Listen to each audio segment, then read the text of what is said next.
Welcome to the Sharkpreneur podcast with Kevin Harrington and Seth Greene.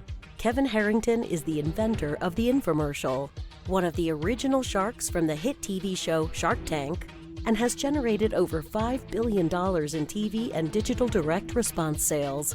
Seth Greene is the world's first trusted authority on cutting-edge direct response marketing, a best-selling author, and the only 3-time Marketer of the Year nominee. On the podcast, Kevin and Seth interview sharkpreneurs who share straight talk on what it takes to explode your business. Why do so many businesses struggle while others seem to explode overnight? Do you wish you had the secret to this type of exponential growth? Now, I've scaled more than 20 businesses to over $100 million, and it's not just luck. In my new book with Mark Tim, Mentor to Millions, you'll learn the repeatable framework I use in all my business ventures for massive success. Order at kevinmentor.com and get over $1,000 in bonuses. Head to kevinmentor.com. Welcome to the podcast. This is your co-host, Seth Greene. Today, I've got the good fortune to be joined by somebody I've followed for the last 13 years, James Pollard, the founder of the advisorcoach.com, a marketing consultancy which helps financial advisors get more clients, which obviously we're all about here. James is also the host of the Financial Advisor Marketing Podcast, which if you're not listening to, I highly suggest. He's perhaps best known for his monthly paper and ink newsletter, the James Pollard Inner Circle, which is read by financial services professionals all over the world. James, thanks so much for joining us. Thank you. And I know we were talking before the show that I recognized you and I was like, wait a minute, I'm going to be on this guy's show for sure because you interviewed Doberman Dan. Yep. Doberman's a good friend. Yes. I was like, I got to do this. So that's awesome. Yes, you were telling me that you had read my very first book 13 years ago, which is awesome. Yes. So we'll do plenty of fan appreciation back and forth. How'd you get started? So I am a marketer at heart. I have basically always been a striver, a go-getter, a doer, all the way back when Google AdSense came out. And I was in early teens, essentially. You're going way back. Yep. Yeah. So you were a baby back then. Yeah. I was interested in that. And I started basically putting up websites and I was interested in Google AdSense. And back then, a lot of different books were being published, like how to make money on eBay. Yeah. That whole craze, right? It was opening up. Yes. Wild West. Yeah. The Wild West of the internet. And I got interested in Gary Bencivenga, Gary Halbert, Dan Kennedy, just straight up legends. All either heroes or people I've had the good fortune to work with. Yes. Yeah. And I just devoured the material.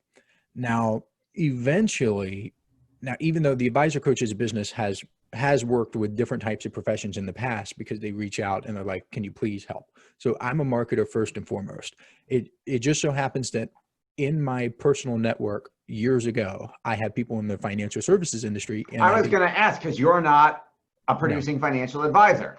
No. Unlike I started financial services first, learned marketing second, and then became a marketer for financial advisors in addition to still running that company. You took a different approach, which I loved. You found a niche and said, totally. These are my people. Well, it's the biggest blessing for me because, for 2 reasons. The first reason is I essentially, because I have the audience first, I have avoided a lot of survivorship bias because there's a lot of people who would say, I did it this way. It's kind of like if someone survived a shipwreck and they ask you how you survived, and the person's like, oh, I just backstroked and backstroked and backstroked. You're ignoring all the people who also backstroked. Yes, or who did something else. Exactly. The second reason that's the biggest blessing for me is because I can work with something called the Medici effect. And in the Renaissance, the Medici family basically, they started the Renaissance. Pretty much owned it, yeah. Yeah, because they brought together sculptors, painters, scientists, philosophers all together.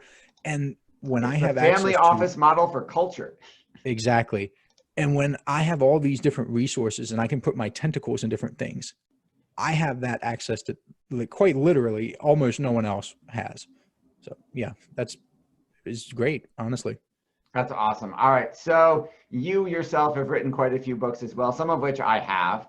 So what do you think some of the biggest mistakes are financial advisors and insurance agents are making when it comes to growing their practices and their marketing? Number one biggest mistake is not utilizing multiple marketing strategies. Without a doubt, multi-channel marketing is the holy grail for financial advisors. Nothing else comes close. It's just that they get caught in this trap of, like, seminar marketing was a good one pre-pandemic and world coming to an end, essentially. There were financial advisors who got stuck with one seminar after another seminar after another seminar, and they never really expanded. Yep, I called that the seminar hamster wheel. Yes, I do. I remember you saying that in something, but it is the hamster wheel, essentially, just like you describe it. And they don't realize that if they just threw in a direct mail piece, or if they expanded their website a little bit more, or if they reinforced with a couple more paid ads, their business would just explode. They just don't know what they don't know, honestly. Absolutely. And we're also guilty of doing what everybody else in our industry does, which is marketing incest, where the wholesaler comes in and I'll help pay for your seminar. Okay, I guess I'm doing a seminar. Or, hey, what's that guy in that corner office doing? He does 2 seminars a week. Then I got to do 2 seminars a week. And our other guy, he's making 300 cold calls a day like I used to do. So I should do that. So I totally get it. You're 100% right. It's a very crowded marketplace, right? Everybody, bloody red ocean. Everybody in our industry says the same thing. Every financial advisor, thousands I've met, spoken to, done broadcasts for, on webinars, podcasts. What do? I help people make smart choices with their money. Or I help you plan for your peace of mind. So does my alarm company.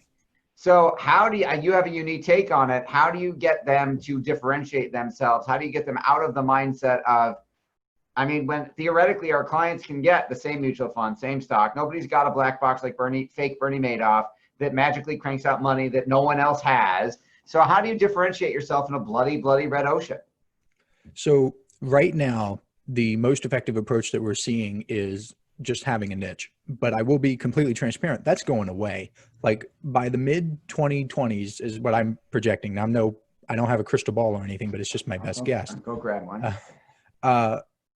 Most financial advisors by that point, if they're independent or if they're at an RIA, they're probably going to have a niche because it's just like, it's the thing to do now, right? So that's phase one. The industry as a whole right now, your differentiation is your niche, meaning it like literally today, I was looking for a financial advisor who specializes in e-commerce, like store owners. I found one person. Wow, very interesting. That's an interesting, we do marketing. Half of our other division does marketing for a lot of those people. So we could probably connect you, but that's interesting. I never would have thought. I met a lawyer who does IP for e-commerce, but I've never seen a financial advisor say, I want to go after those crazy internet entrepreneurs. I found one and the website sucked. Like I wasn't really, I don't want to criticize anybody. Mention their name, but right. Is essentially the website sucked. And I was like, yeah, I'm not going to recommend that to my friend. But again, like you can get a list of these people, you can find them. There are people with Amazon stores, like they're making millions and millions and millions of dollars. And I couldn't find anything. But so the niche thing is phase one. Phase two in differentiation is. And you and I have been banging on the niche door, telling everyone they should have one for decades. So they're finally learning. Yes. But it's becoming, so like a niche now is kind of like LinkedIn a couple years ago. And it's going to be super effective for a little bit. And once you get your roots in there, you're going to be okay.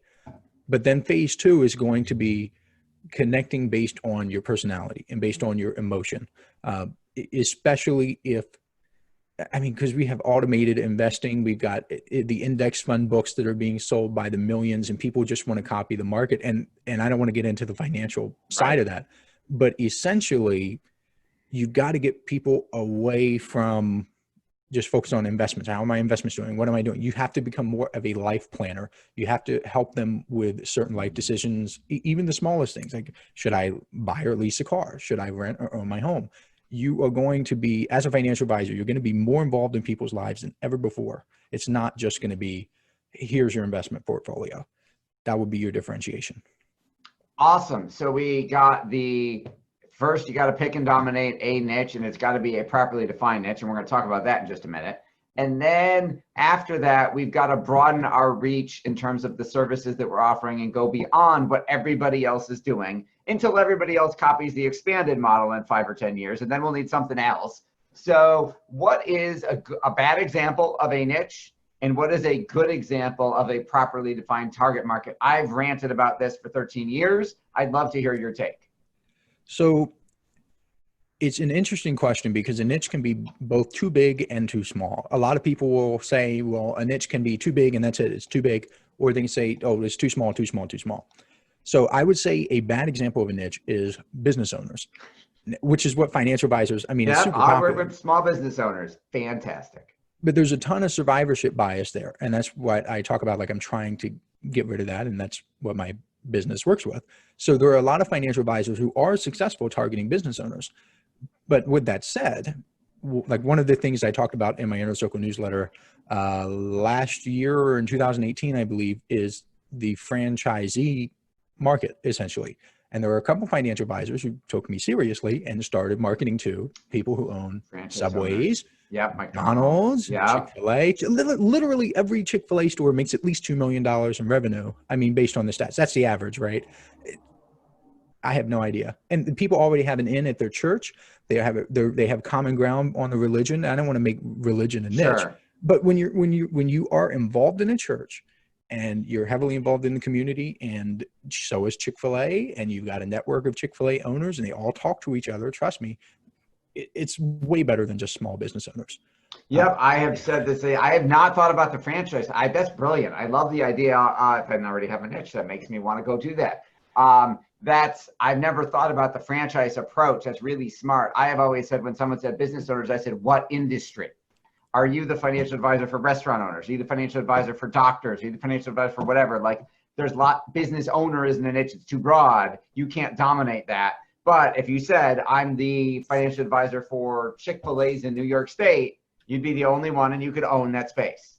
You could very easily, heck, you could even use Google, build a list of couple hundred franchises and drip on them like crazy. Well, so there's nothing wrong with physicians, teachers, engineers. The bulk of the people who are in my world end up going with an occupational niche simply because it's easy to find on LinkedIn. I mean, just transparently, that's what they do. I guess the Chick-fil-A thing is an example of a good niche, but the one that I like to use as examples, I like to use managers. You get a little more defined, like managers of big box stores, managers of car dealerships, right? But essentially managers and teachers, because these are the two occupations which have the highest propensity to achieve millionaire status. And if you're a financial advisor, that's kind of where you want to hang out. So it's ironic that physicians, like according to Thomas Stanley's research and whatnot, they have a low propensity to accumulate wealth based on their income. So correct. Financial advisors go after attorneys and lawyers and physicians, and sometimes they end up disappointed. Sure, because they've got the doctors and lawyers have law school and medical school debt. A lot of doctors have even more debt. There's debt to build a practice if they built their own. And they have higher lifestyles and tend to spend more of that money. So as we would say in the business world, they have lower net income, lower profit margins than your e-commerce store owners or even your Chick-fil-A guy. Well, so this is where it gets interesting. The financial advisors who are seeing success with the people like you just described with the school debt or whatever, they have the monthly retainer model. The issue though, I mean, yes, it works and yes, it works well sometimes. The challenge that advisors face though, is you've got an initial layer of skepticism where the market is already skeptical of you as a financial advisor. An AARP survey found that 45% of middle-aged Americans would rather go to the dentist than meet with a financial advisor. Wow, that's terrible. So you've got that first layer. I want layer. the link to that, sir, to that thing where on their site. I want that link. But then the second layer is they're so used to financial advisors charging a fee. So when they Google you, and I promise you they will, and they will Google questions to ask a financial advisor. One of the questions that's on every darn article out there is ask your financial advisor how you compensated. Right. And the articles, what am I paying you? Are you a fiduciary? Blah, blah, blah, blah, blah. They prep the people to expect an answer. Like they expect a financial advisor to be completely transparent and say, I get a fee based on the assets you invest. Yeah. Well, one or two things happen. The people either immediately click off and say, A, I don't have assets to invest, so there's no point in pursuing a financial advisor anymore, and you're dead in the water.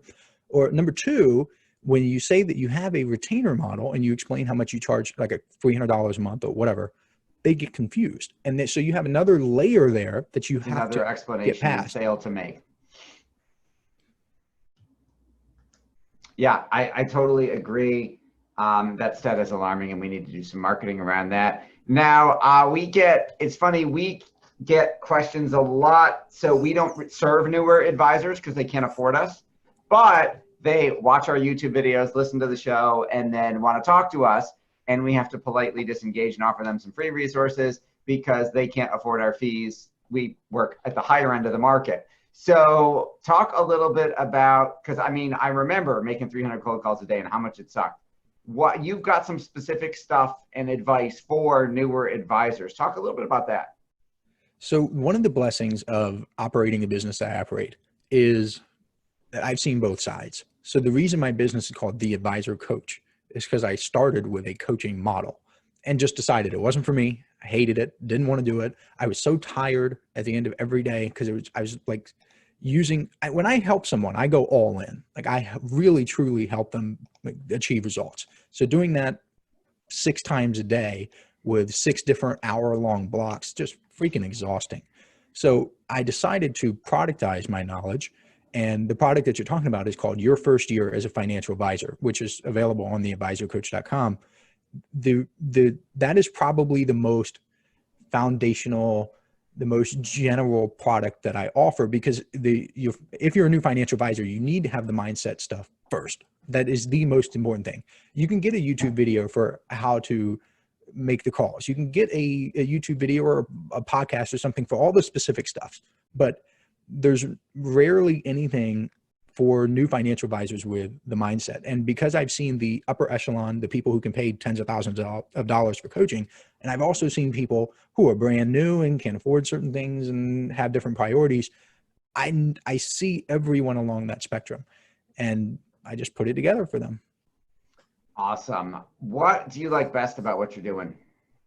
I enjoy the variety, I must say. And that's one of the reasons why I do stuff with new financial advisors and experienced ones and people who are literally making millions of dollars and people who are making less than 100K.